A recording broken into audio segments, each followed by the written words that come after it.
100 in reputable journals and is a highly cited scholar with over 10,000 citations according to Scopus. 25, no, Scopus. We don't have a Web of Science. Yeah, sorry, Alex. Not Google Scholar, Scopus. We are based on Scopus. So today, Alex will be talking about his latest research.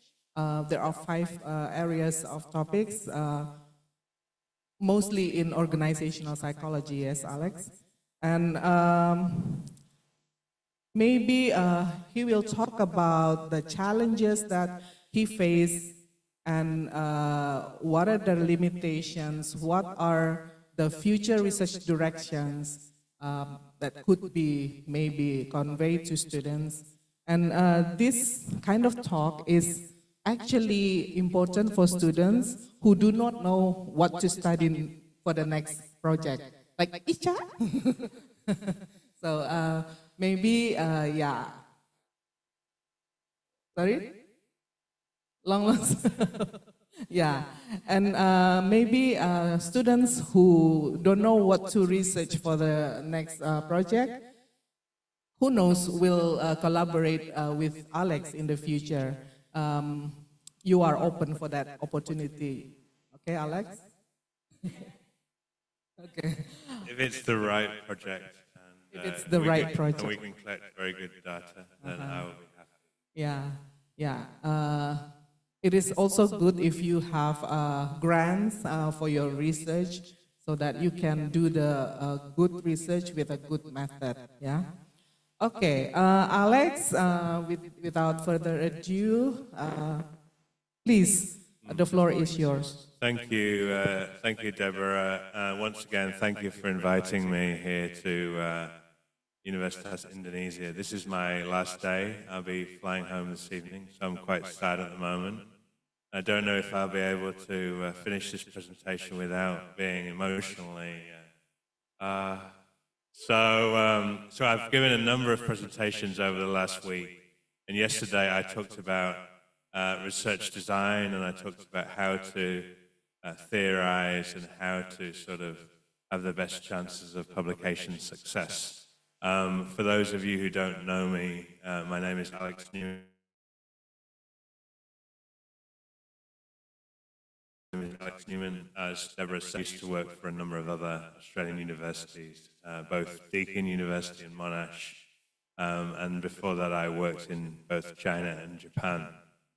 So I'm very familiar with research in Asia and some of the challenges people face in doing research and trying to compete with mostly the Americans and the Europeans in terms of research. So today I just wanted to go through sort of my key areas of research, tell you what I've done and what I'm presently doing. And hopefully as I do that, I'll tell you about some of the papers I'm involved in, some of the challenges we faced in the publication process. And then at the end, I wanted to talk about one project that's really interesting for me that I'm doing at the moment. And that's on how migrant women in Australia face challenges in the workplace and some of the discrimination they face. So we've got a very sort of large project that hopefully will be funded this year. I've put in a big funding application. And even if it's not funded, I will still do some of that project. But it's quite an interesting project on how migrant women in Australia deal with discrimination. It's looking at some of the strategies they use, some of the challenges they face. So if any of you in the future decide to work in Australia, this project may be useful for you. So it's quite an interesting area of research. So without further ado, I think one of my main areas, I was asked to do the job talk for my present job about 2 years ago, and they asked me to do an overview of my research, and I struggled because I do so much different research in different areas. And I tried to summarize my research, and I came down to sort of 5 key themes, and this is the first of the themes related to sort of ethics and ethical behavior in the workplace. I've done quite a bit of research in this area, and I've published widely, not just in ethics journals, but I've published on this topic in also organizational psychology and more general management journals. So I've done quite a few review studies in this area, and the reviews that I've done have looked at moral disengagement in the workplace. Moral disengagement is a framework that was introduced by Bandura to explain why people do bad things and how people explain, why they've engaged in unethical behavior. It's quite an interesting framework, and he talks about 8 different mechanisms through which people explain away their bad behavior.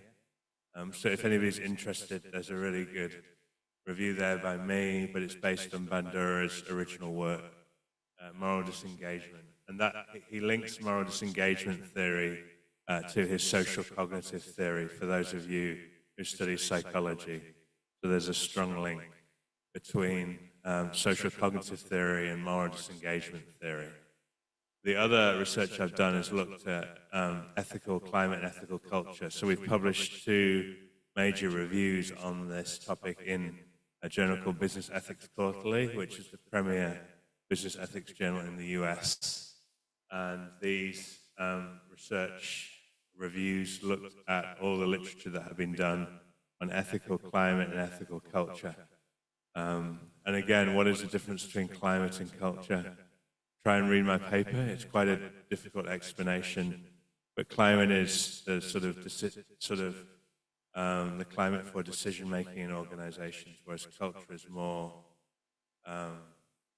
sort of artifacts in the organization. So that it's kind of somewhat different. Ethical climate is more around decision making. Culture is around, your feeling of being in that organization. So go and have a read of those 2 pieces. They're quite interesting. I've done another review on unethical pro-organizational behavior, or what we call in the paper unethical pro-social behavior. So this is an ethical behavior that benefits the organization, not just the organization. It might be an ethical behavior that benefits your leader, your co-workers, or the organization. This is what we call an ethical pro-social behavior, with most of the research being done on unethical pro-organizational behavior. But there is some research that looks at other stakeholders at work, employees, leaders, and there could be an ethical pro-supplier or customer behavior as well.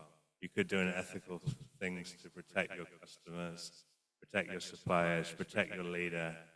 So this is an ethical behavior that's done with the intention to help somebody.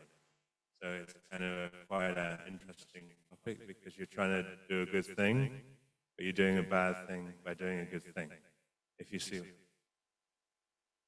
we were told in our paper, what's the difference between this and pro-social rule breaking? I think it was somebody like you, an organizational psychologist, because there's a whole other literature on pro-social rule breaking as well.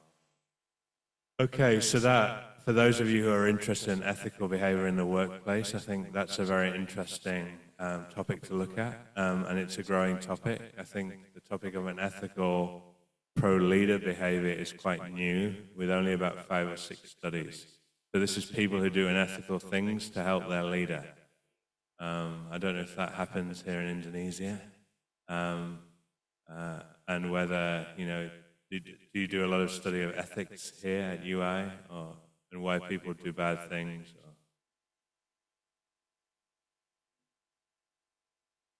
Not in organizational psychology. We did.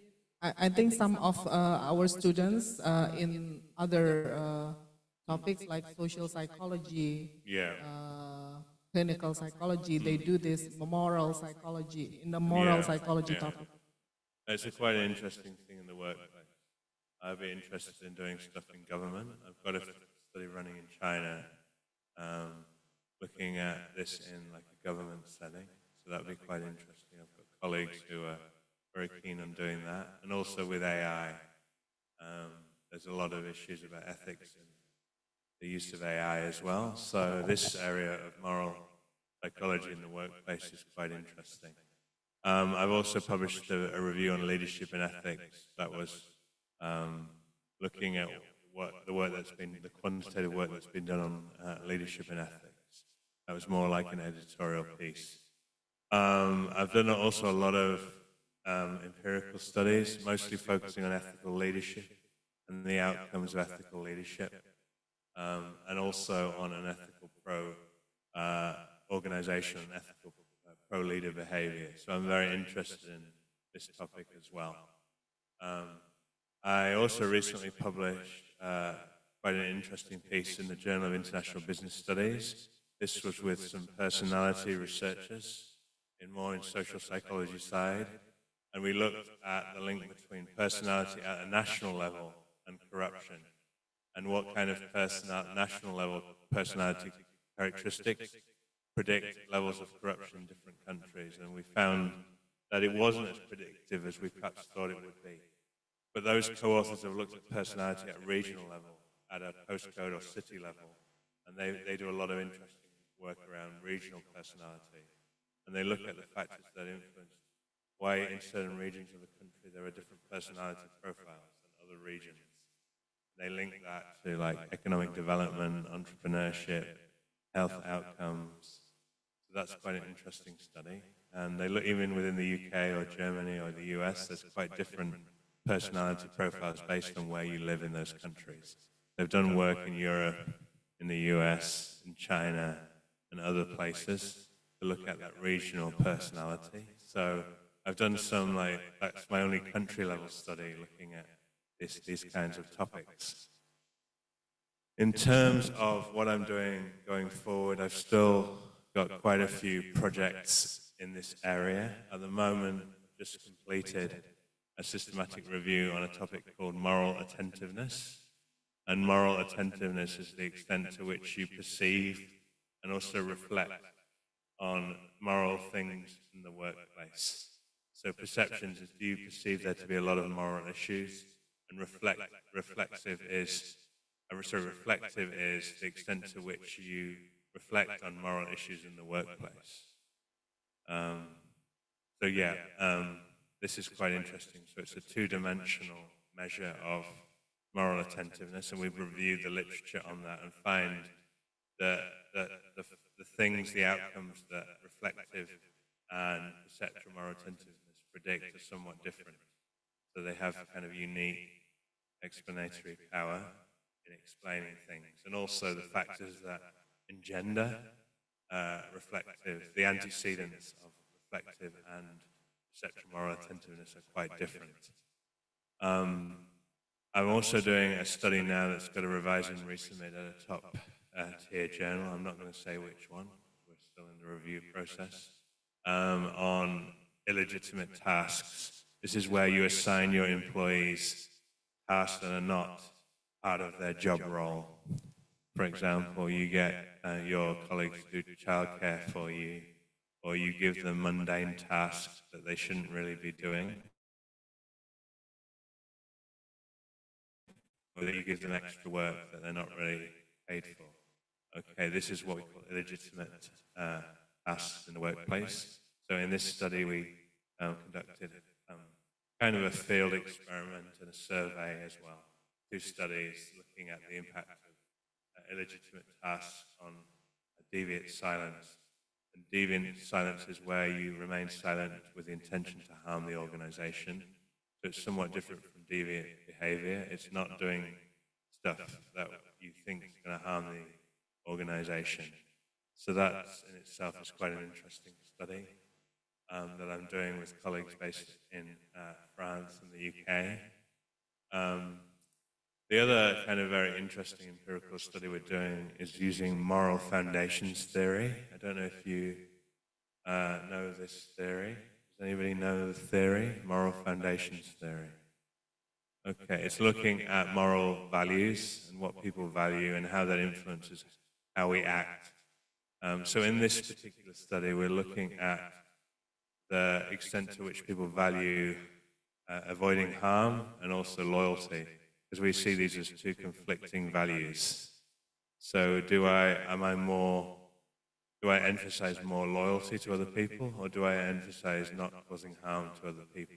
If you go back to some of the moral theories, what motivates our behavior? One is some of us are more loyal than, and some of us try to avoid harming other people. So it's looking at the relative level of these motivations, moral values, and how they impact an ethical pro-organizational behavior. And we find, where people value loyalty over harm, that there's more likely to engage in an ethical pro-organizational behavior, and the opposite the other way around.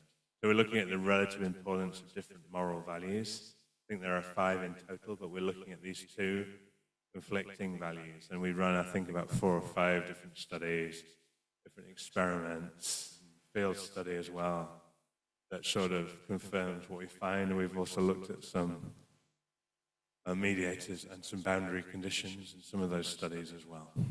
So that we're aiming for a very top journal, and we should hopefully this year have that submitted. I'm also doing some firm level work on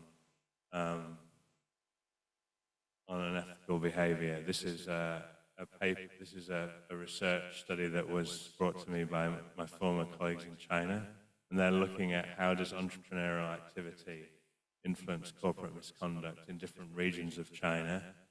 And they find that where there's higher levels of startup activity, the higher levels of entrepreneurial activity in certain regions or cities, this is city level, that there tends to be less misconduct amongst older firms in those areas.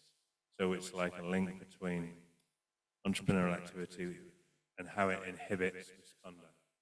And we find that, some very interesting findings there, that that entrepreneurship does have an effect of reducing corporate misconduct in areas of the country where there is higher levels of entrepreneurial activity. So we're saying entrepreneurship is a good thing because it puts pressure on incumbent organizations to be good and not to be corrupt.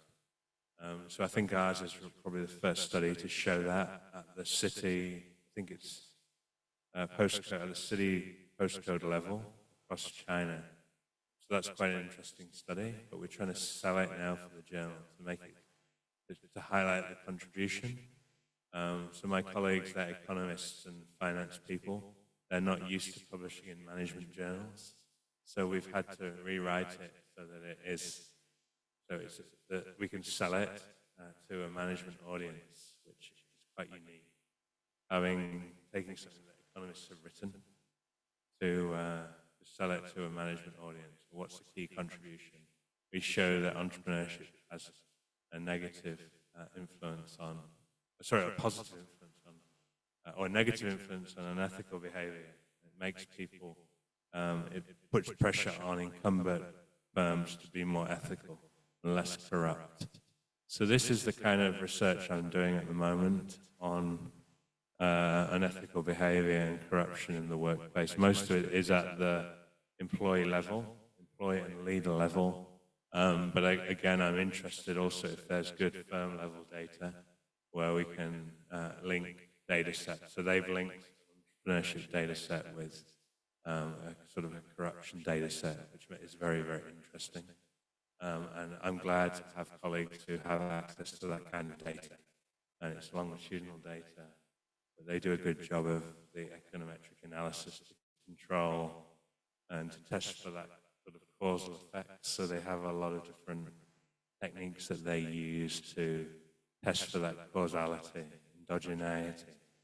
I don't know whether you study economics, but endogeneity is, can we actually test causal relationships or not, and all the checks that you have to do to show that there are causal effects, or what we can infer causality. Okay, could you, I need to switch. Sorry guys. Another big area of research for me is what we call vocational behavior, aka careers research. So I've been publishing in the top vocational behavior careers journal for the past 5-6 years, the Journal of Vocational Behavior. It's really like a kind of journal that I like. I've done quite a few papers in there. I've published a systematic review on career exploration, the extent to which people explore different career options. I've published a review on common method bias in the field of vocational behavior. I also published a paper on career optimism. This is the extent to which people are optimistic about their careers. I've also published a review in the space of refugee employment. So a lot of my career's research relates to migrants and refugees and their experiences when moving from their home country to a host country or a destination country. And I look quite a lot at their experiences. And in my previous job at Deakin, I ran a Centre for Refugee Employment Advocacy, Training and Education, where we helped people from a refugee background access skilled employment in Australia. And we supported, for example, doctors and other professionals into the Australian workplace. So a lot of my empirical research comes from that context of supporting refugees and migrants. So I published a review piece on refugee employment, and most recently this year I just published a piece on racial microaggressions at work, the extent to which people, when we talk about microaggressions, it's more subtle, less direct forms of discrimination. So I've published a big piece on racial microaggressions, people being targeted because of their membership of a racial minority group. And that's quite an interesting piece. My student, I'll talk about the other topic I'm doing at the minute, which is gender microaggressions, and my PhD student is doing a topic related to sort of gender microaggressions faced by migrant women in Australia. So that's a very interesting topic for me, looking at discrimination faced by migrants in the workplace. I've done quite a bit of empirical work in this space as well. So I got a big grant in 2014 that looked at refugees employees' experiences in the workplace and how we can support them to integrate and to, do well when they, high levels of well-being, high levels of performance in the Australian workplace. And one paper that came from that was looking at the impact of a diversity climate, the extent to which an organisation supports diversity, and its sort of policies and practices that support diversity, and looked at the impact of that on work attitudes of people from a refugee background. I've also done empirical work on refugee psychological capital and well-being, and that was published in a migration journal called International Migration, which is a leading migration journal. I've also done research on the career adaptability of refugees, also published in International Migration and the Journal of Career Assessment. I did a piece that's looking at the impact of... Hello, are you okay? Is that you or your child? Sorry. Maybe we'll mute people if that's okay. Okay, thank you. Feel free to, if you have any questions, just put your hand up or shout out. Thank you. So yes, so we looked at, what are the factors that influence employees' attitudes to workplace diversity, and a big part of that was personality, and we looked at different, the big 5 or the big 6 different personality traits that predicted people's attitude towards workplace diversity, the extent to which they supported diversity at work. And that big grant that I got looking at refugees, it was my first ever sort of big grant in Australia. And it did help a lot in terms of supporting me to undertake research. I've got quite a lot of projects in this area, in the career space. I've got a project, the first project's been to sort of multiple journals. So we've got revise and resubmits from 3 journals, but never got it published. Quite a sad story. We got revisions at 3 top journals, and then the reviewers weren't happy. I don't know why. Reviewers are never happy. So I don't know what, I keep forgetting where this is at the moment. I think we're going to send it out to another journal. But it's looking at, does servant leadership have a positive impact on career outcomes? And we have 3 studies, a survey, a longitudinal survey, a diary study, and an experiment as well. It's quite interesting. It's quite a unique study with 3 different methods that look at the same thing. But reviewers just don't seem to like the argument. They just don't seem to like, I don't know what it is, the theory or something. We keep using different theories. We didn't like the first theory that we used, which was the career theory. Then we switched to a theory that focuses on thriving, because thriving is one of the mediators, and some of them don't like that. So we kind of stuck in no man's land, or no person's land. That trying to figure out, are we going to go with the original theory or the new theory that we introduced, or a mixture? How are we going to make reviewers feel happy? But because the empirics are interesting, and what we find is interesting, we do have a good methodology. So that's an interesting paper. I'm also doing quite a lot of systematic reviews at the moment. The last one's actually been published last week on future work self-salience. This is the extent to which I can imagine myself in my future career. So can you sort of, for example, can you see yourself sitting on the stage as a professor? Do you have that image clear in your mind? Or is that something quite blurry at the moment? So this is this concept of future work self-salience, the extent to which people have this salient image that they can think about and reflect on that will guide them in their future career journey. I think for many people that's quite a blurry image, but for some people there are high levels of what we call salience they can imagine, and that can help them and guide them in their sort of career decision making. An interesting concept. So we've just published that one, but I've got a number of other reviews in the review process that are looking at topics such as work volition. Work volition is the extent to which I believe I can overcome challenges in my career. So that's an interesting topic. This is in the 4th round of review, and one reviewer is still not happy. So we're trying to make that reviewer happy. The other reviewers have said yes, accept. And one reviewer is just 3.5. I think, what do you call it when you've had 3 decisions? This will be our... No, well, yeah, was that the 3rd or 4th attempt? The first paper, then 2 more, and then the 4th time we're actually submitting. So the reviewers are still like, I don't like this, this.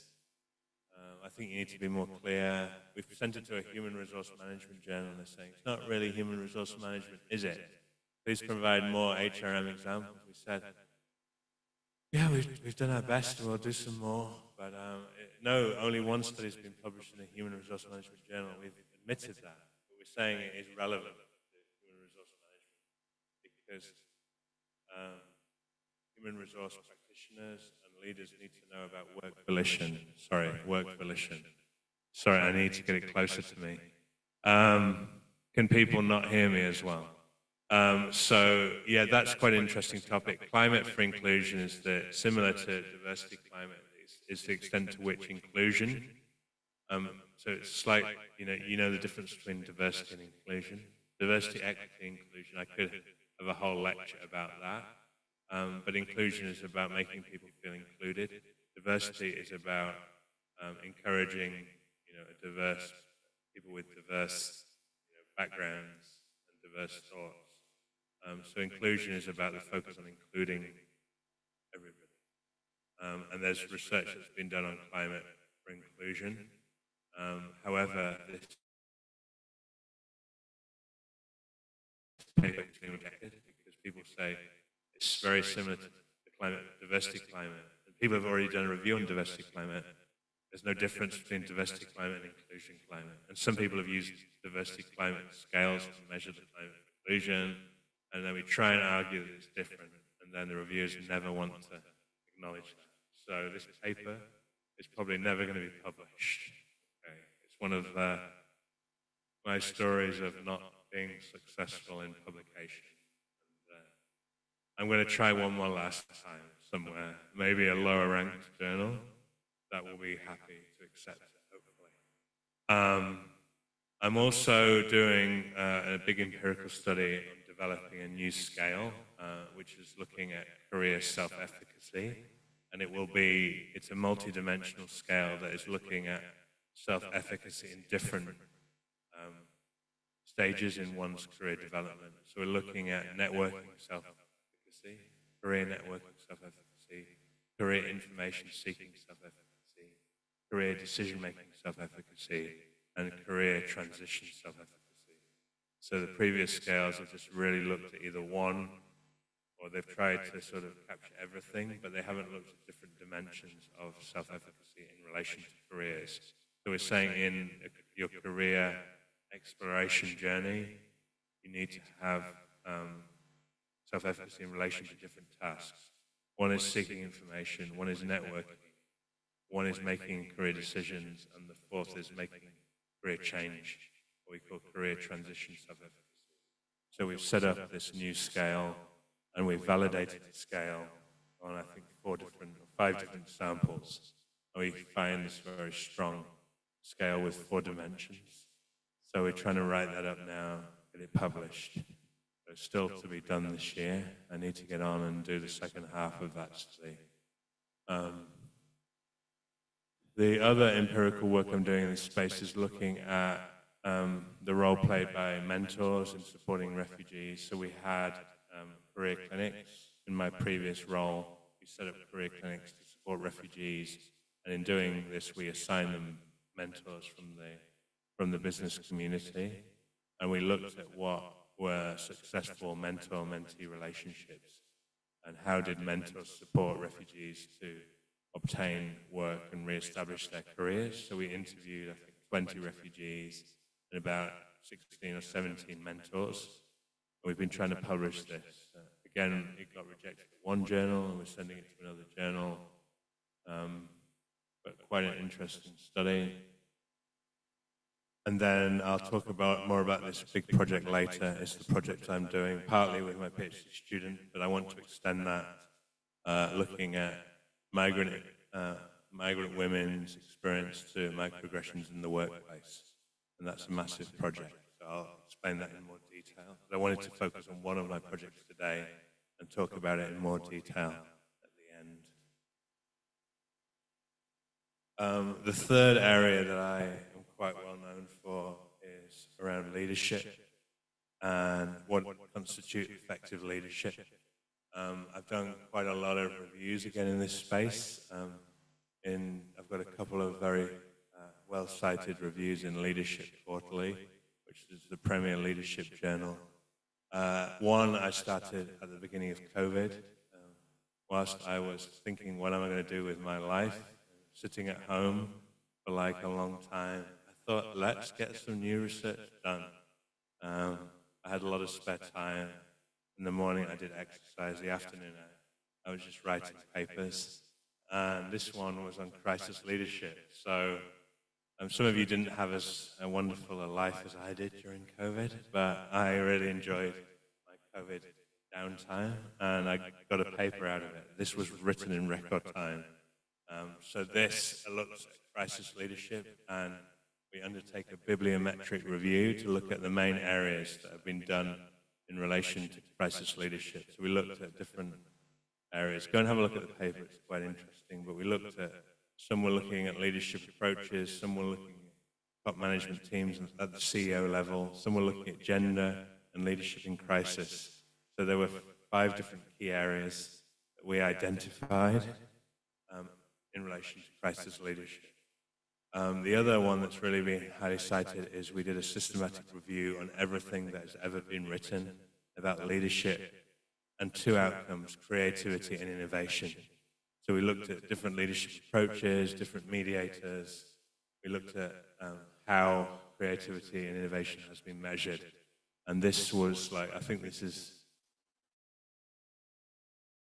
one of the most highly cited papers that I've done, probably my second most highly cited paper. I've also recently published a review paper on leader self-sacrifice. This is where leaders engage in self-sacrifice in order to benefit their employees or their organizations. This is where leaders give up some benefits in order to help others around them. So that's quite an interesting, there's an interesting lot of research done on leader self-sacrifice and how that leads people to respond to leaders. We tried to do a big project during COVID. I don't know if you remember, but leaders were trying to get followers to reduce their pay or reduce their hours or give up some of their benefits. Do you remember this? Did it happen in Indonesia? I remember in Australia, the universities were under financial pressure and the leadership was encouraging employees to take, not get a pay raise that year or to do a bit more work or to reduce the time that they worked in several universities. And how did they do this? Some of them did it by saying, I'm going to take a pay cut. Can you all take a pay cut as well? They were role modeling what they thought of as appropriate behavior, and they were messaging and they were communicating in different ways. Some were talking about it's going to save you, it's going to save your job. Some were saying you need to help everybody. So sometimes it was focused on the collective, sometimes it was focused on the individual. The different methods of communicating in terms of crisis communication. So that's the second project in progress. I don't know if we're ever going to publish these. I think it's a bit out of date now. But we filmed videos with actors and we asked people how they would respond to these actors. It's very difficult to do a real life scenario because you can't go to a university and say, let's play with this and let's have one communication for one group and another communication for another group and see how people respond. Do they agree to a pay cut? I think there's a lot of ethical issues associated with doing this in a real organization. So we just ran some experiments, and I think, the question is, are those experiments reflective of real life? Who knows? But it's quite hard to do a real life experiment on this very sensitive topic that involves people's livelihoods and pay, etc. So, where were we talking about? Leader self-sacrifice. As mentioned before, I've done that review on leadership and ethics.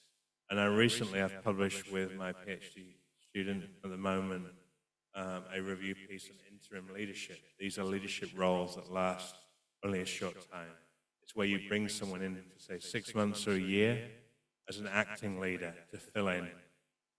Say the dean resigns, you bring in an acting dean, or the CEO resigns, you bring in someone to act in that role until you recruit a full-time replacement. And there's been an increased movement towards interim leaders across many organizations.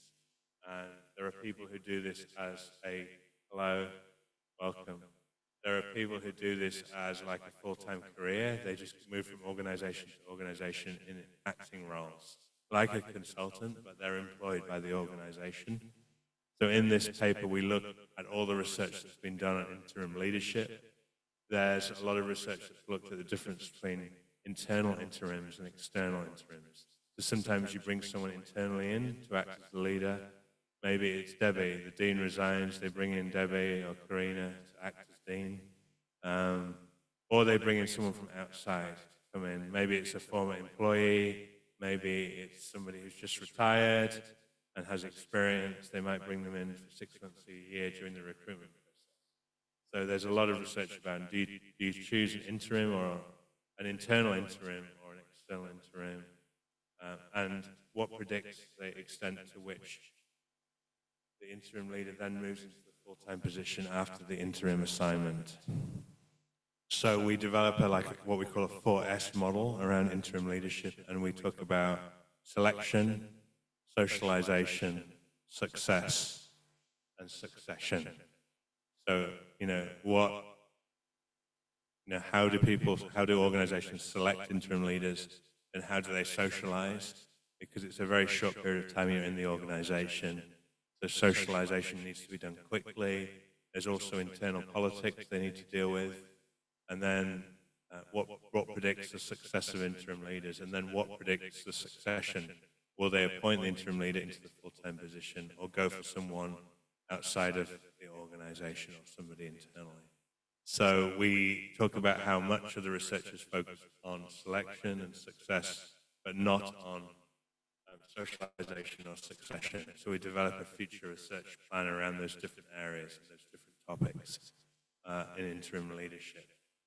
And I've also done a couple of meta-analyses. I'm not an expert in this, so don't ask for my help. And my colleagues are the stats experts, but I was there to really guide the writing and structure of the paper. But we've done alongside the leadership quarterly systematic review on creativity and leadership, we also did a meta-analysis at the same time and published that in the European Journal of Work and Organizational Psychology. I've also published a meta on authentic leadership, the Asia Pacific Journal of Management. And then I've done a lot of my early work was on leadership styles. I've moved away from focusing on leadership styles now because the leadership styles research has been criticized, that all these leadership styles measure the same thing, good leadership or bad leadership. So if you look at transformational, servant, authentic, ethical, there's quite a high correlation between many of these leadership approaches. And there's been research that suggests that everything moves on to one factor, two factors, good leadership and bad leadership. So is all this leadership research useful? Is it valid? There's a big sort of discussion at the moment. Do we, do leadership styles, scales actually measure the leadership styles they're purported to measure, or do they just measure good leadership, or the extent to which you like your leader likability? So again, a lot of discussion there, but I've published quite a bit on transformational, participative, and ambidextrous leadership. I've also done a lot of leadership research that's looked at leadership in government organizations, what we call public sector leadership, and I've published that in quite a number of the highly rated public sector journals, such as Public Administration and Public Administration Review. So 2 papers in each of those top public admin journals, and another paper in the British Journal of Management. So a lot of my research is really focused on leadership. I've got quite a number of projects on the go at the moment. I'm working on a couple of revisions related to 2 topics. One is looking at mindfulness and leadership. This is quite a tricky revision because there's been sort of 2 or 3 other papers on mindfulness and leadership. But ours is really we're looking to develop a new model on the interaction between leaders and followers' mindfulness.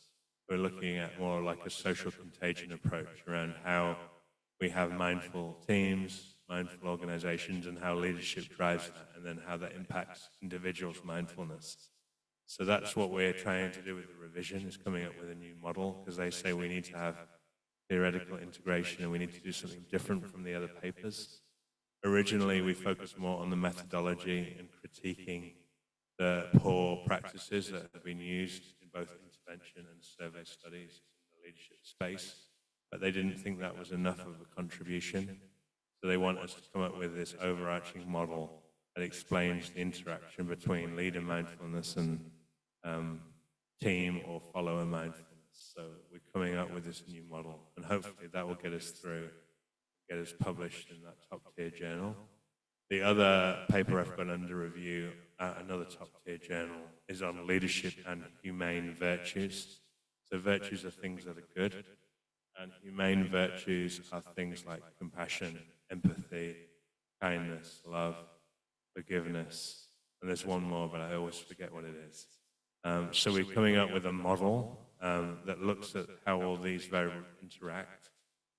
So we're saying some are predominantly cognitive, some are more affective, and some are more behavioral, and some have elements of 2 of those, some have elements of all 3. So we're saying, for example, empathy is predominantly cognitive, compassion is like more of an expression, an effective expression of empathy, and then we have care and love, which kind of are more affective/behavioral.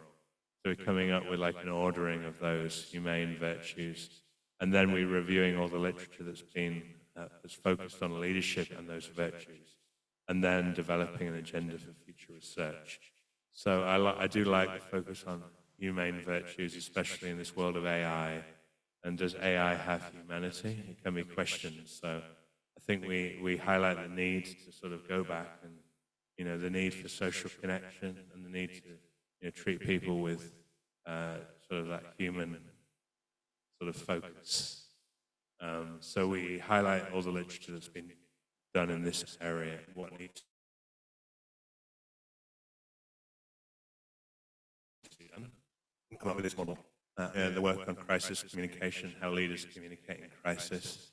I'm doing a very interesting study it's like more political, but we've sent it to an industrial relations journal that's looking at whether you've had a leadership or supervisor role and then the extent to which you engage in political participation. And we find a strong link between people who've been a supervisor or people who are a supervisor and their extent to which they engage politically, whether that's through volunteering, voting, etc. And we find that when people move into a leadership role, a supervisory role, their political participation goes up, and when they leave, it goes down. So we find some evidence. A lot of that is using secondary data, but we also run a survey as well. One of the 3 studies is a survey. And 2 are using longitudinal, what we call it, census data from European countries. So yeah, one review is pretty critical. They don't like the way we've framed things, but the other 2 are pretty supportive. So this went through 4 rounds of review, and then he said, I'm still not happy, resubmit. You can do a reject and resubmit. So we did a reject and resubmitted 3 different reviewers. 2 love it, 1 hates it. So we're now responding to their hateful comments and hoping the editor will side with us now. But we've already been through sort of 4 rounds now. This is a new review process of the same journal because the editor liked the paper but wanted us to add an additional data set and do a few things. Interesting paper. I'm also got some work looking at the outcomes associated with self-sacrificial leadership, following on from the review paper on self-sacrificial leadership.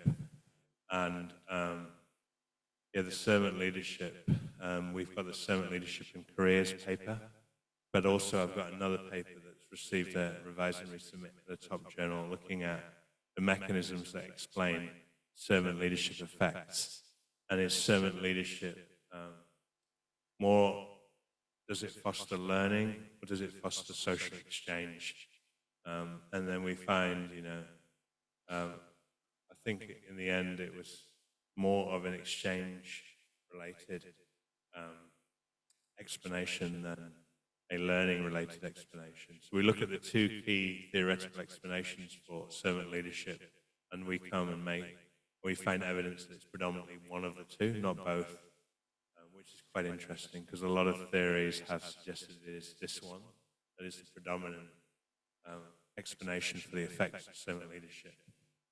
So we kind of trying to say that one of the explanations that's often used is probably not as strong as the other one. So that's an interesting paper. So we'll see how that goes. The editor didn't like the paper, but both reviewers loved the paper. So this editor was trying to, couldn't reject the paper because the reviewers loved it, but I don't think the editor likes the paper from their tone. So they asked us to do more things, collect more variables, collect different variables, show robustness across different variables. So we've done 2 additional studies to keep the editor happy. But the reviewers liked the paper. The editor wasn't as convinced, but hopefully they will be convinced now. We've added additional data. And the one I've just finished this week is the revision for our systematic review on the topic of leader-follower value congruence. This is the extent to which leaders and followers share the same values. Their values are aligned. And in the paper we talk about 2 different types of value congruence. One is perceived. It's the extent to which I perceive that I share the same values as my leader. I feel that I share the same values as Debbie. We're both, I think we have the same values. Yeah. We believe in honesty, kinds of things like that. Sorry? You're a workaholic like me. You don't value hard work as much. Okay, so maybe we don't. I perceived that we had values congruence, but maybe we don't. So there's two measures of values congruence. One is perceived and one is actual, where they get the leader to measure their values and the follower to measure their values, and they compare using different techniques. One is like polynomial regression. Yeah, so some of the reviewers have said you need to refer to the LMX relationship. But LMX is the strength of the relationship rather than congruence in values.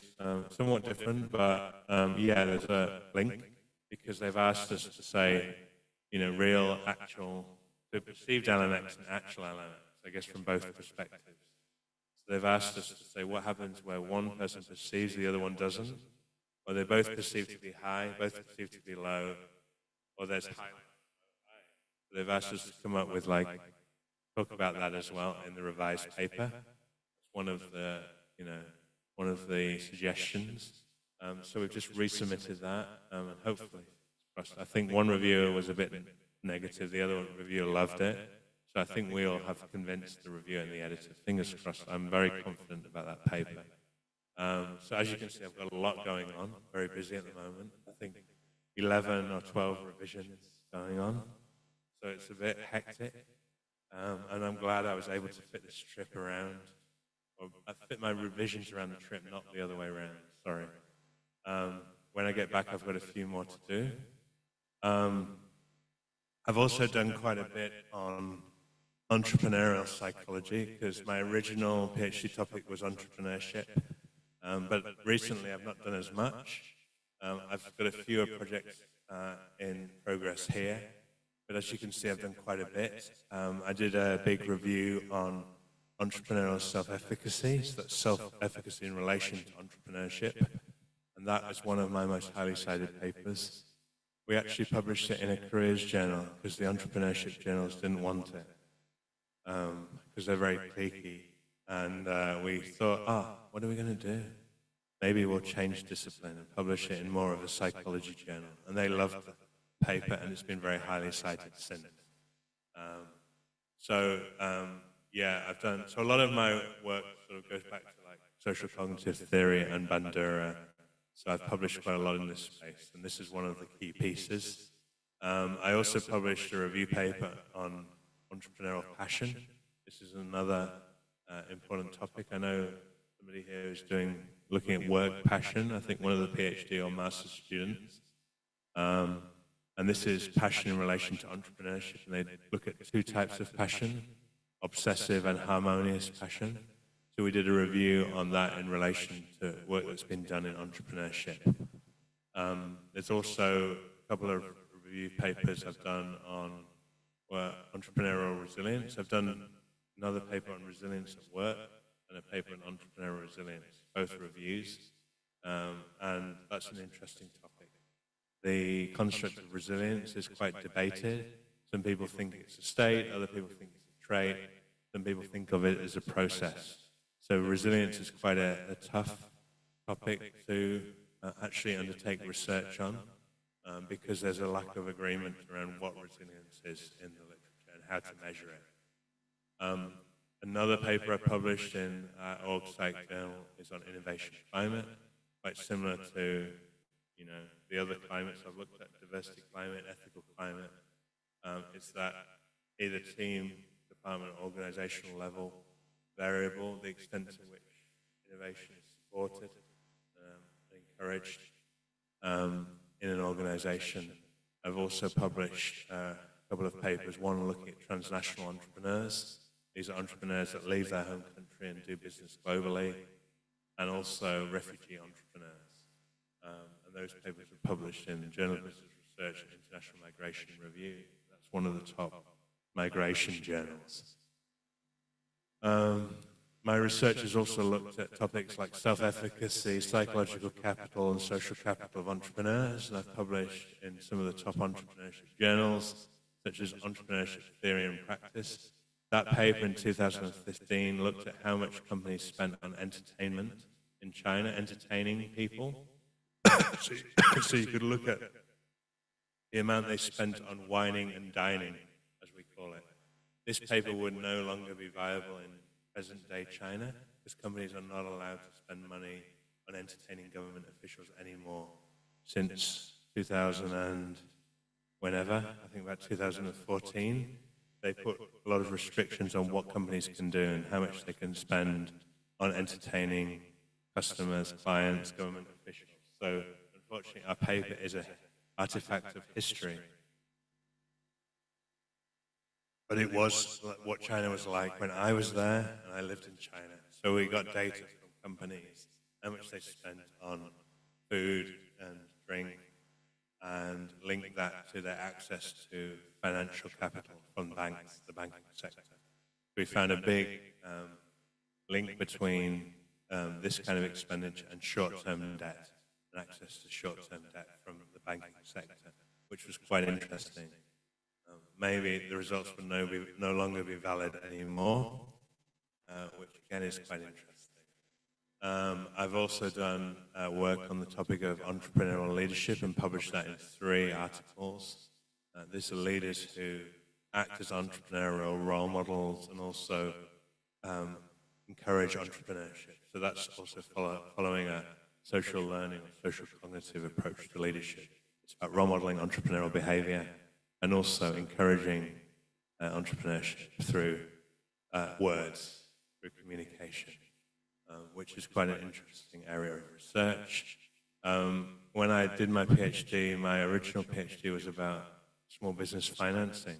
I morphed into an OB researcher as a kind of a hobby, an organizational. I never studied psychology, but I just enjoyed writing about it, and eventually I became an behavior or psychology researcher. Don't tell everybody that, that's my little secret. But my original PhD was looking at what led to entrepreneurial financing. It was looking more at social capital. And then I started thinking about psychological capital and entrepreneurial psychology. So I've published, in my early career, I published 1, 2, 3, 4, 5 papers on entrepreneurial financing and microfinance. I no longer do anything in this area, sorry to say. But once upon a day, I used to do a lot about small business financing. And another paper, I think that should be 2023 or 4, on reward systems and entrepreneurial ventures. We sort of did an experimental piece of research to see what kinds of rewards that entrepreneurial, what would I say, employees in entrepreneurial new ventures. So we actually got in employees who worked in new businesses in China, and we presented them with different scenarios about pay. Would you prefer like big bonus or big take-home pay, or would you prefer non-financial incentives like shares and stocks? So we presented different scenarios, and then there's some like new technique called conjoint analysis or something, for those of you who are familiar about experiments. So we looked at the relative importance of intrinsic versus extrinsic rewards in small businesses in China. And that's published in a top entrepreneurship journal. I've also published 2 books, one on entrepreneurship in China that I wrote just after leaving China, and another one on entrepreneurship in India. I got a grant for this, and I did most of the writing. I was stuck 2 weeks in a small Chinese village. There was a hotel on top of a hill, in the middle of nowhere, where the university was based. And I ended up writing 3 chapters in 2 weeks, which was nice. So I want that level of productivity back again. Maybe I need to write a book about entrepreneurship in Indonesia and be located on a hillside somewhere in the middle of nowhere, in Kalimantan or somewhere, watching orangutans and wildlife whilst writing a book about entrepreneurship in Indonesia. So I've published a couple of books.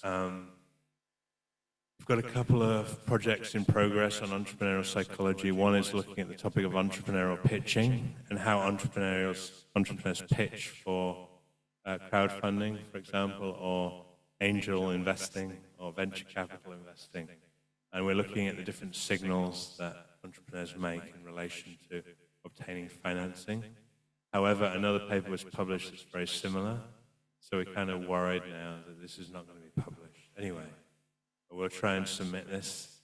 I've been working with some colleagues in my former institution on a systematic review that is looking at small business owners' mental health, and we're looking at the role played by advisors in supporting mental health of clients.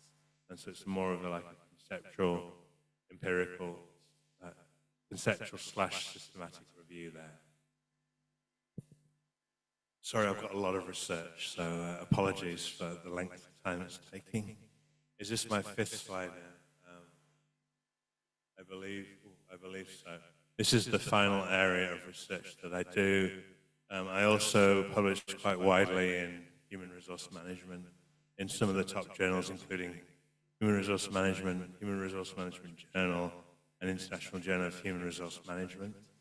I've published systematic reviews on psych safety at work. That's my most cited paper. I didn't realize how popular psychological safety was until I published this review. And yeah, it is. People love Edmondson's work.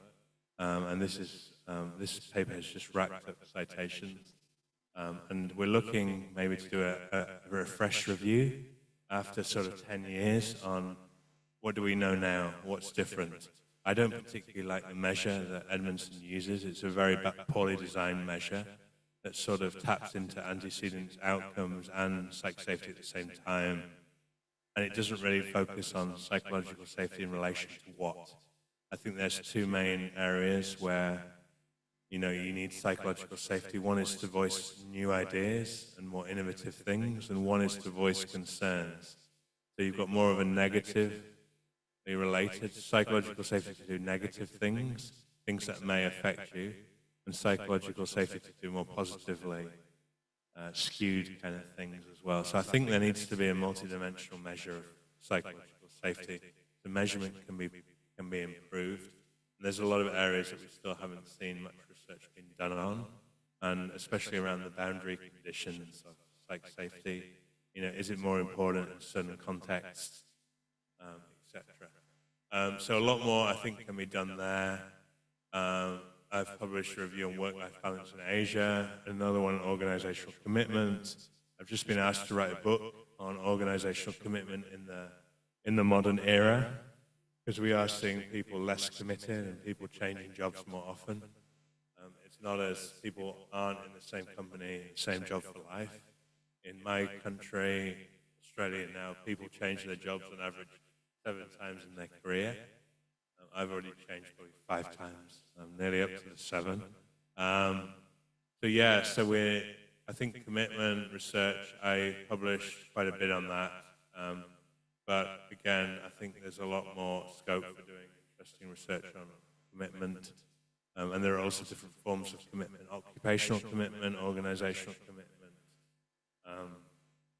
So different foci of commitment as well. I've done also research on training and feedback at work. I've got a big review piece now that's looking at the impact of feedback on work, on innovation and creativity. That's one of my just graduated PhD students. Did get an R&R 3rd round and then got rejected. So we're resubmitting that somewhere else. And I've also got a big empirical piece looking at the relative importance of supervisor versus co-worker feedback, and looking at how feedback leads to different outcomes at work.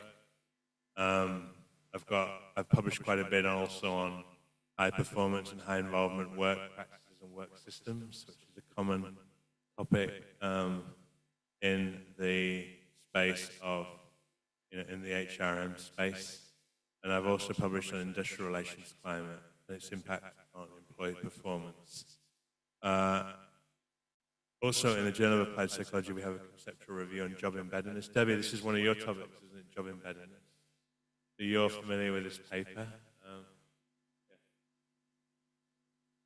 Yeah. Okay, it was one of those that help guide your dissertation. Yeah. So we've also published an article on job embeddedness that came through testing the model in the JAP paper just this year in Journal of Vocational Behavior, which is quite interesting. So it's looking at HRM practices and embeddedness. We're looking at different types of embeddedness: occupational, organizational, and job. And that's what that model does. And then we tested the model, and we found that more than half of the propositions didn't. The model was incorrect. That's quite interesting. They say if you're testing models that people have created, only, I think, less than 30% of them are usually validated. So like the Academy of Management Review or the JAP conceptual models, not all of them get validated. We found that with our own model. So don't believe that model, Debbie, because you criticized that model. Thank you, thanks for that. So, and then a number of projects in progress, the empirical work on feedback that I just mentioned, and the review on feedback that I mentioned.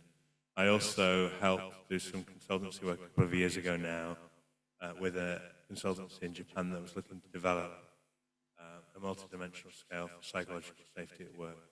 I'm thinking of developing my own scale as well. That's a commercial scale that they're copyrighted. I'm thinking of, what are the main foci of psych safety?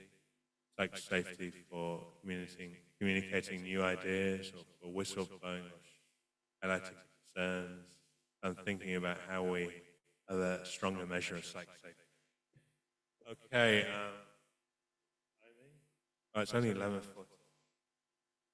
More areas of research, Debbie, that I need to talk about. Oh, I was going to go into one of my projects now.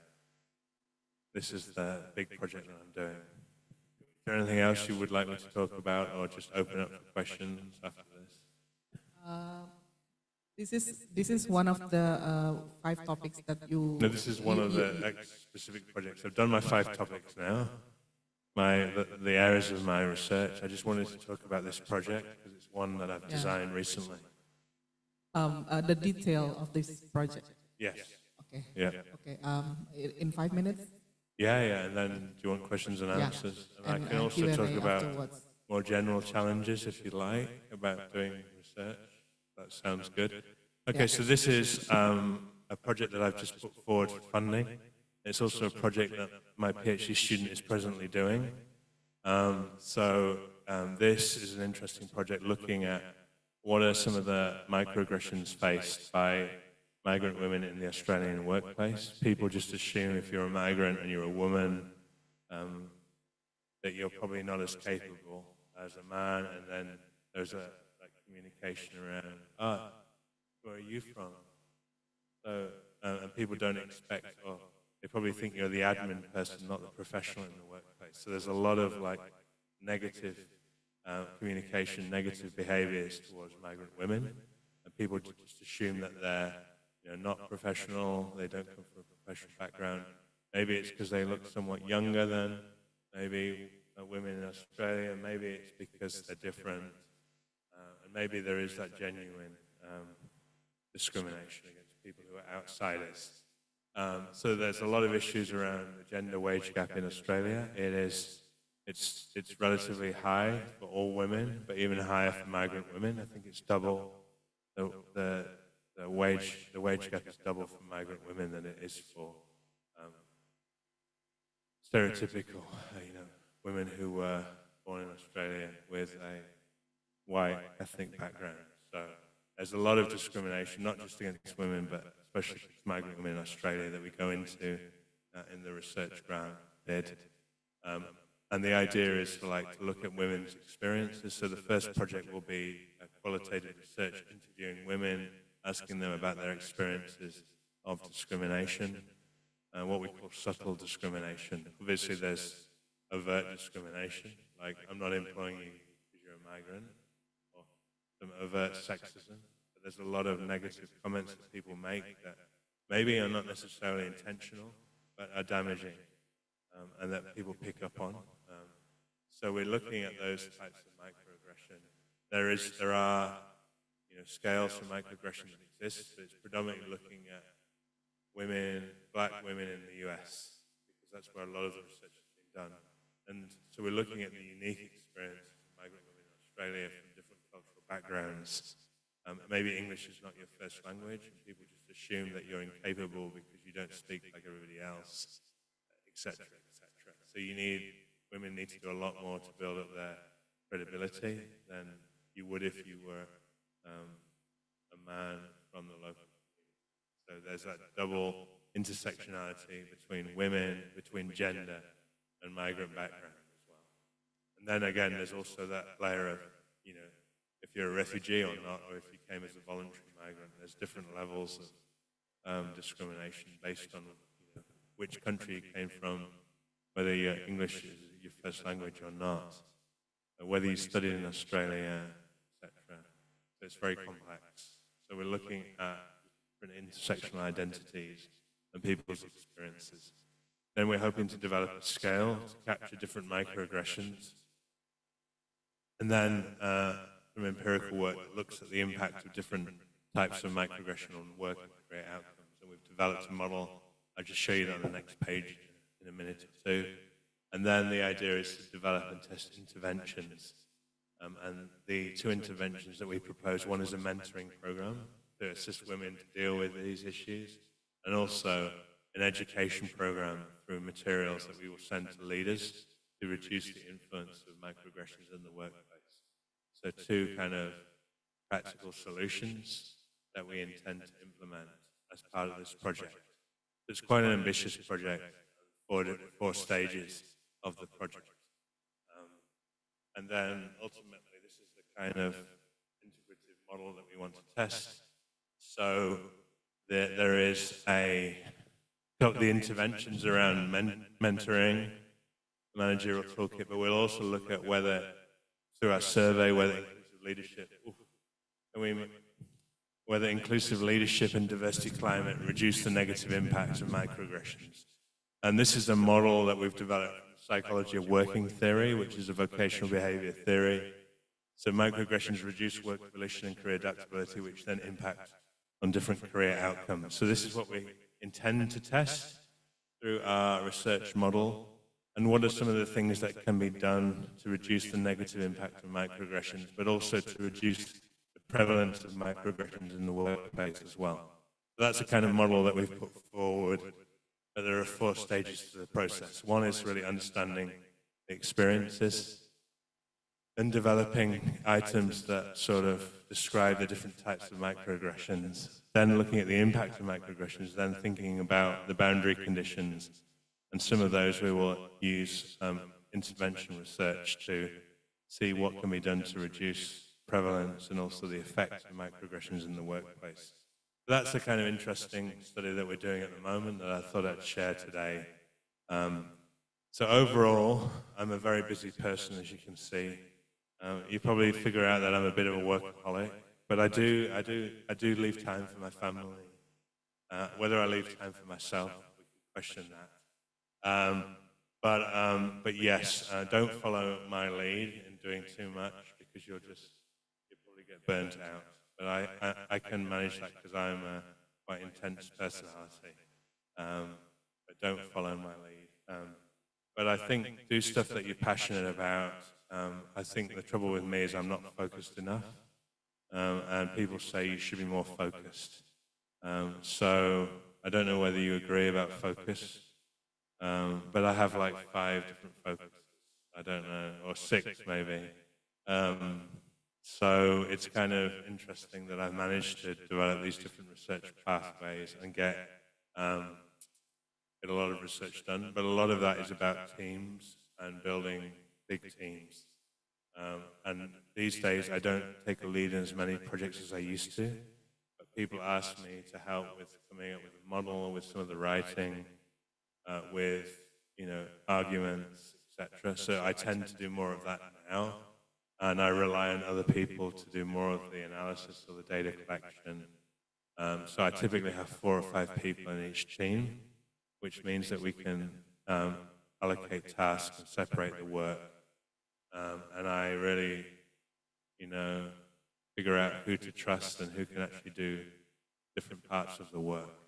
So that's how I've managed to do so many projects, is by using my social networks and networking a lot at conferences and building friendships and really showing interest in people. But challenges, as I talked about yesterday, for those of you that were there, I think the main challenge is making sure that the research design is robust. So these days I don't engage in any cross-sectional research. I try to have time-lag studies.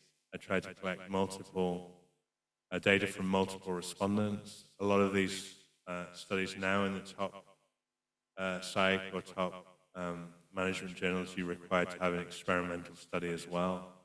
So I rely on my colleagues who are strong at experiments to do that.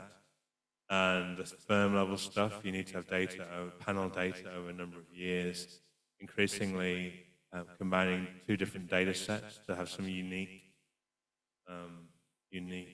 phenomenon. But yes, things are getting harder than they used to be 10 years ago. And I think that's just life. Life is hard, isn't it? So, but it's enjoyable at the same time, because for me, I do enjoy getting published. And I think of it sometimes as a bit of a game, and try to gamify what you do, but try and enjoy it and try and be serious at the same time. And I tend to have some research that is impactful as well, because if I didn't have that, I wouldn't really enjoy it. You always go, after 5 years after Ph.D., you always have a midlife crisis. It's like, am I really helping people? So then I decided to take an approach to doing some research that has social impact. And that's the research with refugees and migrants. And we got philanthropic funding to run career clinics and actually help people. And when you see people 5, 10 years later who are doing very well in their jobs, then you were the person that helped them. Your team, you help them in the initial stages, that's where you can feel a bit of satisfaction around what you do. Sorry, Debora.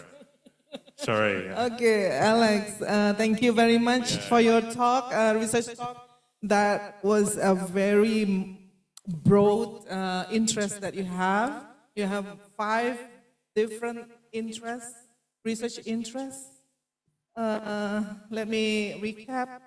Unethical behavior at work, career, leadership, effectiveness, entrepreneurial psychology, and human resource management. While you know that we are part of, most of us are part of leadership, decent work, and diversity research group. There are 3 main topics here, and we barely cover, each of us, barely covers the 3 main topics. I, myself, my interest is on the decent work, and Tari is on the decent work also, and Corina is on leadership. I haven't decided yet. You need to do diversity, I think. Diversity, yeah, we are lack of diversity there, because we are all women. Maybe it's women's experiences in the Indonesian workplace. That would be an interesting topic, I think. Yeah. Okay. Q&A now. Does anyone have questions? Do we have something in the chat? Maybe you can stop. You can switch me off. That's my chat. It's your chat, yeah. Yeah. I ask people online if they have questions. They can write it on the chat box. But people who are actually here today actually have to give a question. It's required. Otherwise, your signature has to be wiped off.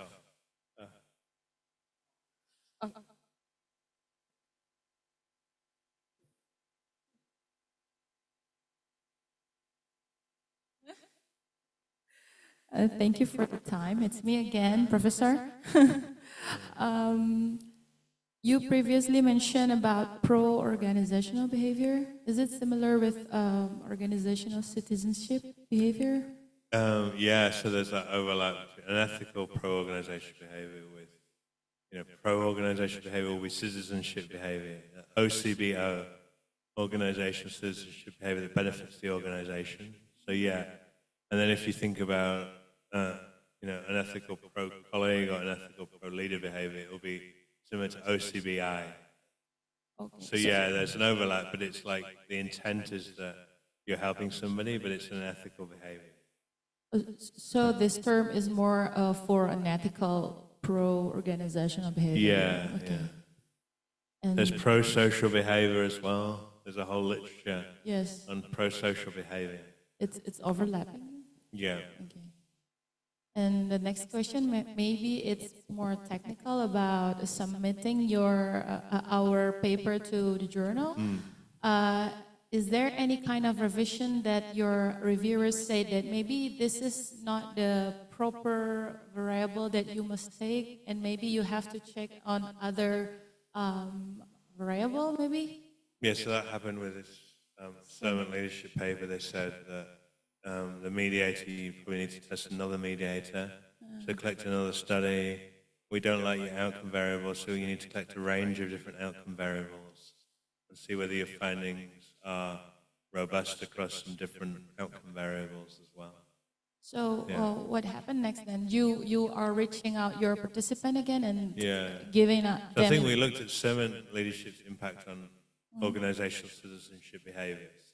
And they said, you need to see whether servant leadership leads the followers to become servant leaders. So you need to measure their servant leadership behaviors or their service-related behaviors, their servant behaviors in the community. So we measured something called community citizenship behavior. We also, because we couldn't get their subordinates to rate them because some of them didn't have subordinates. So we asked them to provide a rating of their citizenship behavior in relation to the community. Then we also, I think the idea was to get the leaders to rate their leadership behaviors as well. So yeah, they asked us for some different variables because they weren't happy with the one that we chose. So you do back and forth to your participant, like... Yeah, so we asked for extra time because it's going to take a long time to collect the data. I know, and then I think we did one prolific study to test something, and then we did another field study where we collected all this data that they wanted. So I think we did a field study because they wanted us to change some of the mediating variables. And then we other online study, and then we did a field study where we tried to collect all these extra variables. Thank you. Yeah. So like reviewers are never happy. Yes. As you probably realize going forward. I've got to, if there's an award to give for people who ask questions, you are our number one. I would have expected, you to have asked more questions. You're normal, and you, because you're normally the life of the party. Okay. But you definitely need to get her to do a Ph.D. Debora, because she's very... If she passed the thesis. If she passes the master's thesis. Master's thesis. Okay. Fingers crossed. Okay, there is one question online. Fadia, would you like to maybe... Hi, Fadia. Open your mic and talk about your question? Fadia? Hi, Professor. Am I audible? Yes. Yes, you you are are. audible. Very clear. Okay. Thank you very much for your presentation regarding this. And as I already... Where are you based? Tell us about yourself. Oh, sure. Well, I'm actually a master's student, especially in IO psychology too. Currently wrapping up my master thesis as well. Ms. Debora has already stated. Hopefully, I can wrap it up so soon. Yeah, so I'm actually intrigued with the topic of unethical behavior. So, I wonder if you have already considered the building of a robust whistleblowing system or policy that actually protect the people that report any kind of unethical behavior or practices, because I actually have this question since one of my closest confidant is actually the victim of the backfire of Whistle. um yeah, such a weak whistleblowing system. Like he was on a management trainee program. He found like some unethical behavior conducted by his senior. He tried to reach out, but unfortunately the management didn't take it really well, and unfortunately he lost his contract. I really have no idea why that happened, so it just occurred to me. Yeah, we've seen that in That's a lot of big companies, like especially consultancy. yeah, Mm. yeah. Does really having unethic I'm sorry, having whistleblowing system could really be a strategic option to tackle unethical behavior in a especially in an organization. Yeah, we What's your have view on that? in our institution we have whistleblowing policy that's Mm-hmm. implemented. And I think in certain countries it's legislated so that companies have Mm-hmm. to have that, and I think whistleblowers are protected. So in some countries they're not. I don't know about Indonesia, but maybe you don't have that protection. So then people are scared to report whether that's harassment, whether it's where you're bullying, etc. So yeah, I agree with you that organisations should have that policy. There's also the fear that people make false claims as well, just to annoy. So you've got to like think about both sides as well, which is kind of quite scary, isn't it? People making false claims as well, 'cause it does happen. So how does the whistleblower policy protect the complainant and the person that's being complained against? It is challenging. And that's where you need a strong HR team to come in and be able to sort of investigate, and also have policies about, what to do with a whistleblower if the investigation is completed. And maybe they need to go to a different part of the organization, which is okay if it's a large organization, but how do you protect their identity, and how do you ensure that they also are able to continue in the company? Because a lot of them, they're forced to leave, or they leave on their own terms because of the backlash as Yeah. well. Yeah, it's hard. This is why we have people like you to give advice to organizations around what they should do. There's no right answer here. But yeah, I think what you said, yeah, organizations should have policies and procedures, and HR should be leading that. Yeah, and in Australia, it is like it is taken seriously. Yeah. More so than I would say here, but I'd say there's still issues. If it's a small organization, you can't really whistleblow without somebody knowing who you are. In most organizations, you'll have an idea of who's made a complaint against you. So it's very difficult to protect whistleblowers, isn't it? Yeah. Yeah. Does that answer your question, Fadia? Yes, thank you very I'm much. sorry, I couldn't give you a complete answer because there isn't one. Yeah. And I think there are so many factors, right? And that's To why it might be really, a research topic, yeah?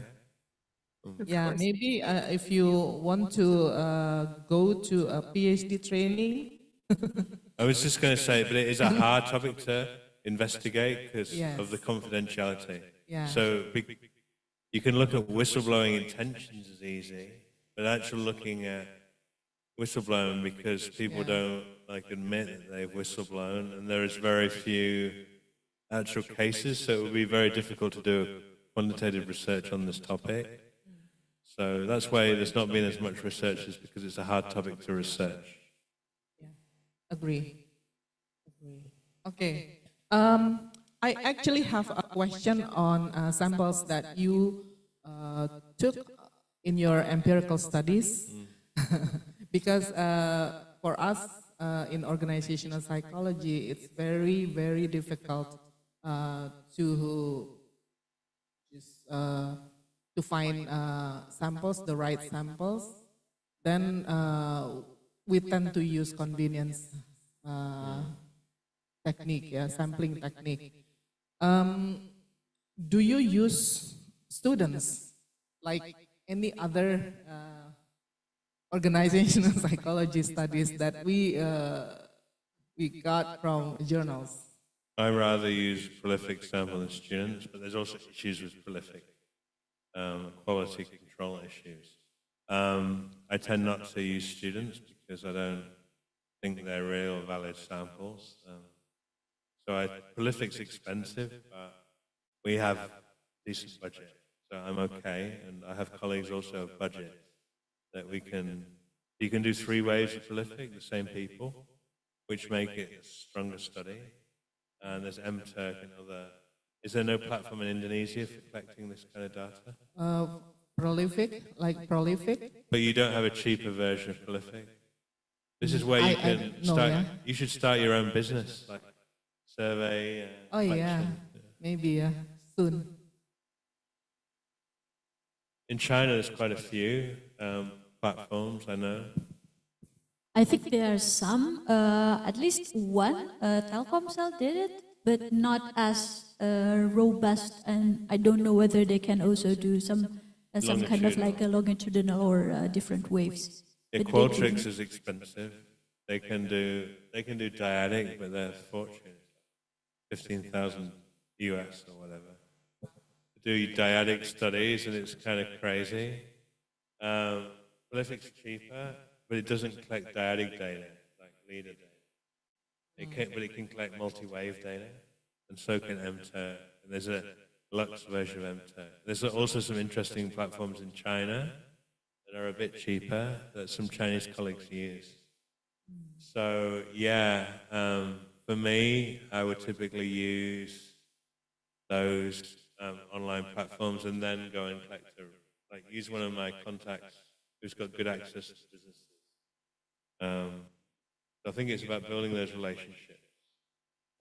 Like you could build relationships with government departments and go in and collect data from them, or big companies here in Indonesia. But then you probably need to pay some of the participants. So again, that costs money. To work with some rich guys in the US or Europe, or who has the money to help fund the study, and you have to do the hard work on the ground, that might be a good strategy. So samples you got from your empirical studies are probably sourced from organizations, Yeah. particular organizations. It's hard to get organizations in Australia to consent. I've tried, and cross-section is probably the best you can get, but I think it's like my colleagues in China and other parts of the world, India, etc. They have better access.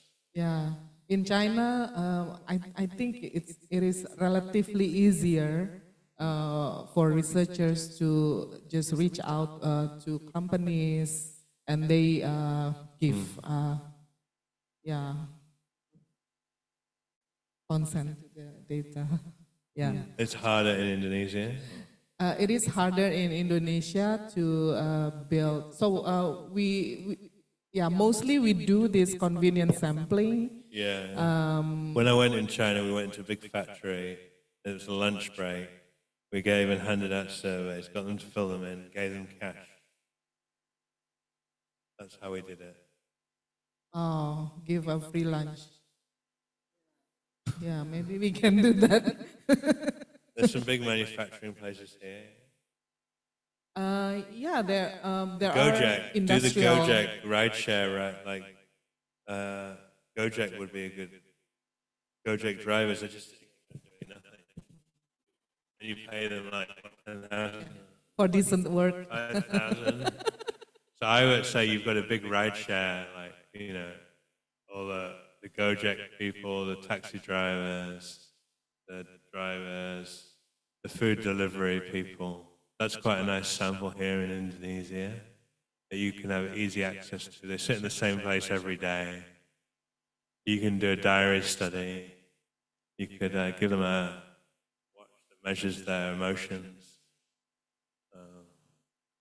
You could sort of get 40 or 50 Gojek drivers and then measure their physiological things. You can test their blood. You can There's all sorts of things you can do. You know, outside the station there's 50 Gojek drivers. You hire them all, you pay them like for a week, you give them some like device where they measure their like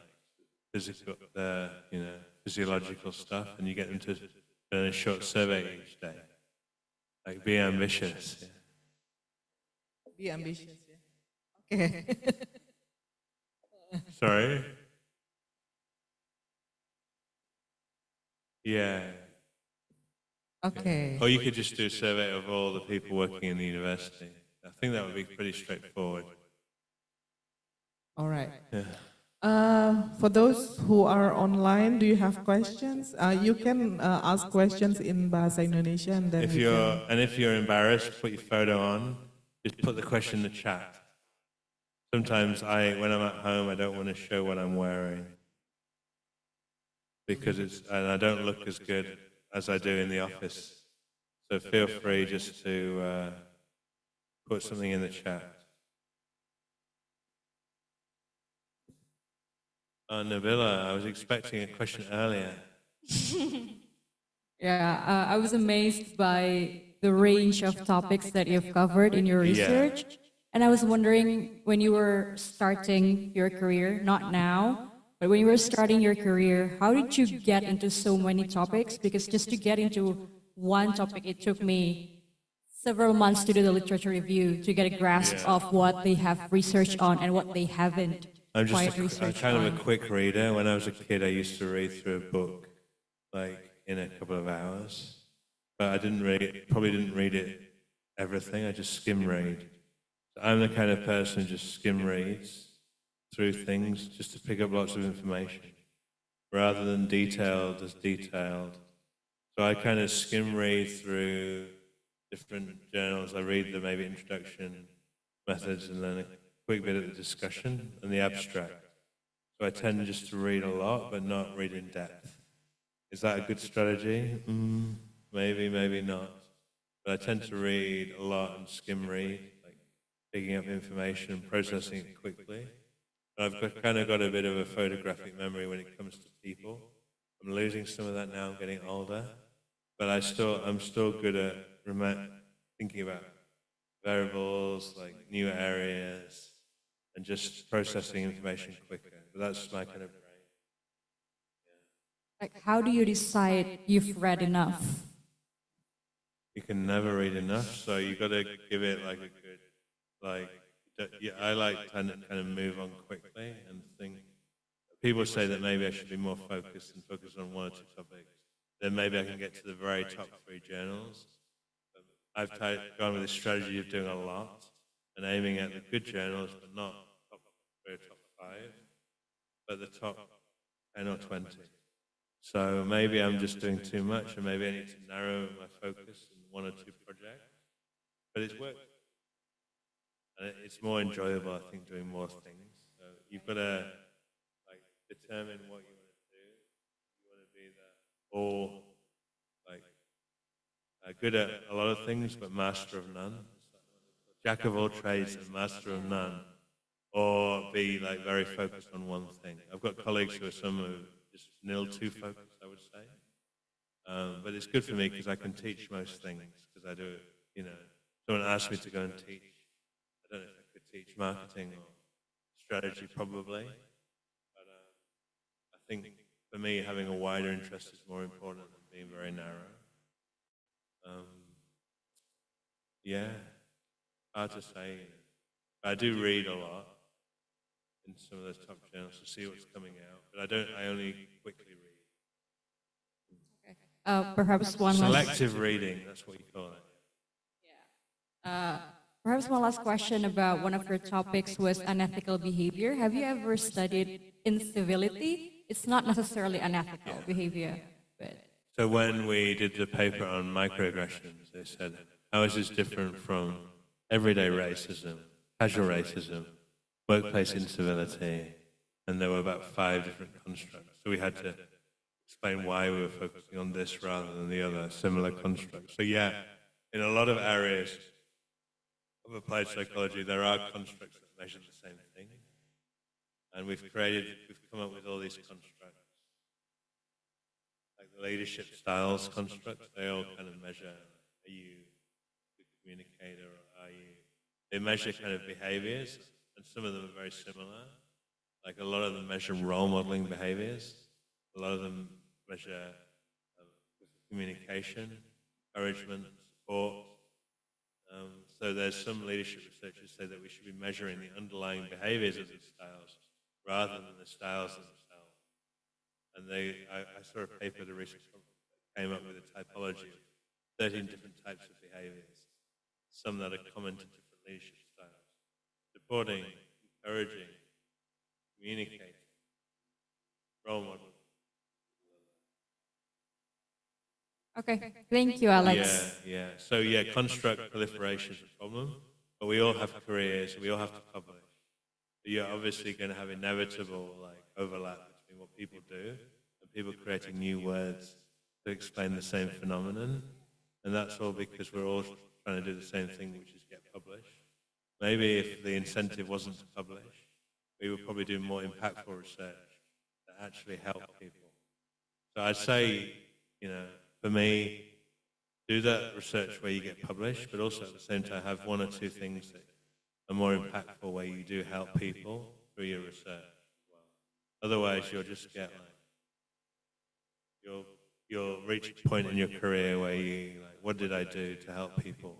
Have I had any real life change? Well, apart from students, I think we can all say we help students, but I don't just want to help students, I also want to help society. So there are certain things I will do, certain projects. And I know some people do volunteering things. If you can help people through your research, I think, how do we encourage more people to donate blood? How do we encourage people to be less discriminatory, these kinds of things, and actually do things in organizations that have a different...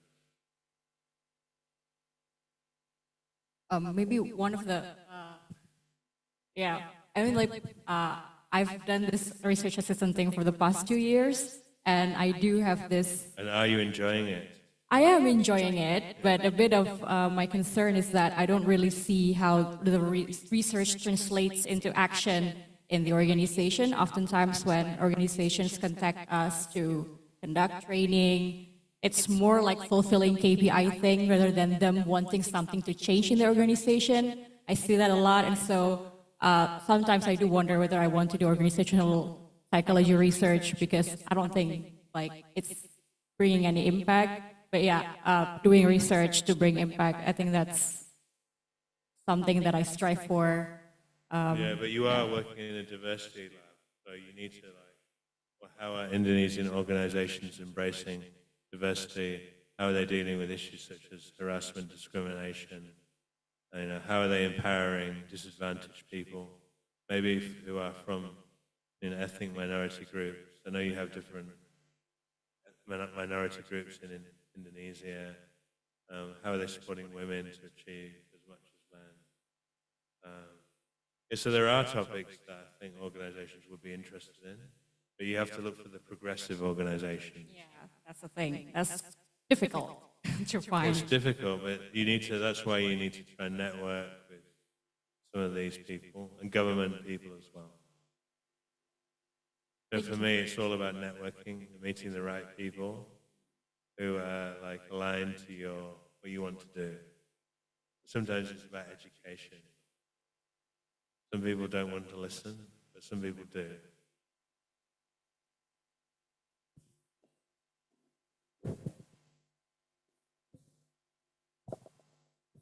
Okay, I think there is no question online, and we all are covered here.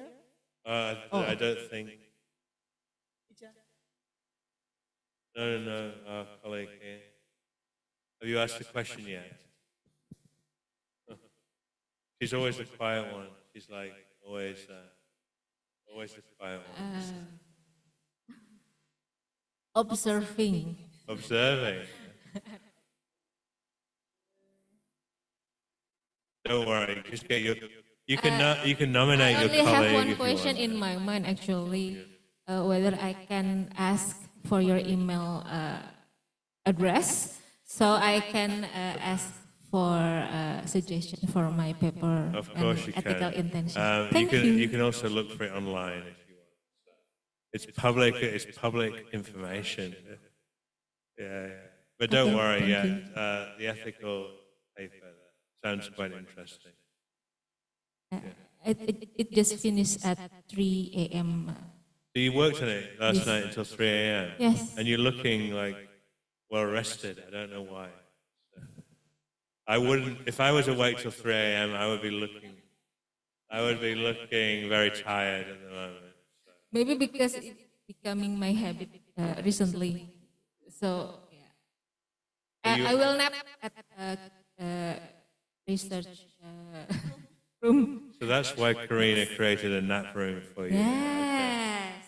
Okay. Thank you, Alex. Yeah, but make sure you get enough sleep. As a researcher, it's very important. Otherwise, your brain can't function correctly. Last question. Last question from me. Hopefully, it's the best question of the day so far. Actually, I'm asking, since you're talking about leadership, and I currently making a proposal about how the interaction between work and family, because I currently see something from working mothers. Yeah, so there's a construct called family supportive supervisor behavior. Yes, that's the one. Yeah, that's becoming my antecedent. So do you think it's pretty much affect how that behavior of a supervisor to the employee? Yeah, I guess you've also got the organizational level practices and policies around flexible work. And then you've got the supervisor. Are they, do you have both that are supportive or not? Or one? Obviously, if you have flexible work arrangements, then people can make use of them irrespective of whether their supervisor agrees or not. But where the supervisor's behavior is aligned to the policy, then that's obviously going to have a stronger effect. Are there ways that you can sort of look at both or not? Okay. Yeah. So you if you could look at the perceptions of the organization policies and also of the supervisor's behaviors. So it's better for me if I looking for the effect. Yeah, I think I'd identify all studies that have used that construct before, and then figured out what's been done and what's new. I don't think there's enough to do a review on that. Oh, yeah. There's probably how many papers on family supportive supervisor behavior? Probably 10. I'm not sure.